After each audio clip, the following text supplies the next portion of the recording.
കുറുക്കുകളുടെ frequency നമുക്ക് എങ്ങനെയാണ് കൂട്ടാൻ സാധിക്കുക? ആദ്യം ഒരു നേരം വെച്ച് കൊടുക്കുക. രാവിലെ ഒരു 10 മണി സമയത്ത് കൊടുക്കാവുന്നതാണ്. അതിനുശേഷം വൈകുന്നേരം 2 നേരമാക്കുക. ഏകദേശം ഒരാഴ്ച 2 ആഴ്ച ഒരു നേരം കൊടുത്ത്, അതായത് കുഞ്ഞ് കംഫർട്ടബിൾ ആകുന്നതിനനുസൃതമായി പതുക്കെ 2 നേരം ആക്കാവുന്നതാണ്. വൈകുന്നേരം കൊടുക്കുമ്പോൾ ഒരു 6 മണി സമയത്ത് കൊടുക്കുക. പതിയെ പതിയെ അത് നമുക്ക് ടൈം കൂട്ടിക്കൊണ്ട് വരാൻ സാധിക്കുന്നതാണ്.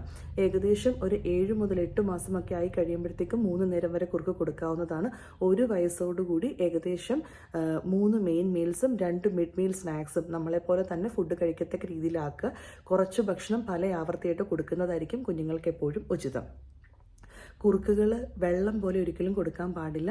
നമ്മൾ സെമി സോളിഡ് കൺസിസ്റ്റൻസിയിൽ വേണം കൊടുക്കാൻ. എന്നാലാണ് കുഞ്ഞുങ്ങൾ വായിൽ വെക്കുന്ന ഭക്ഷണം ഞുണഞ്ഞ് പതുക്കെ ഓറോഫെറിഞ്ചൽ മസിൽസ് യൂസ് ചെയ്ത് ചവച്ചരച്ച് പതുക്കെ പതുക്കെ ഇറക്കാൻ പഠിക്കുകയുള്ളൂ.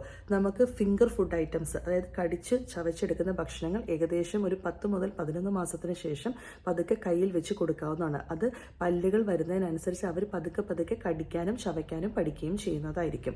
ഭക്ഷണം കൊടുത്തു തുടങ്ങുമ്പോൾ പതുക്കെ നമുക്ക് തിളപ്പിച്ചാറിയ വെള്ളവും കൂടെ കൊടുക്കാവുന്നതാണ്. വെള്ളത്തിന് ഇത്ര കണക്കൊന്നുമില്ല.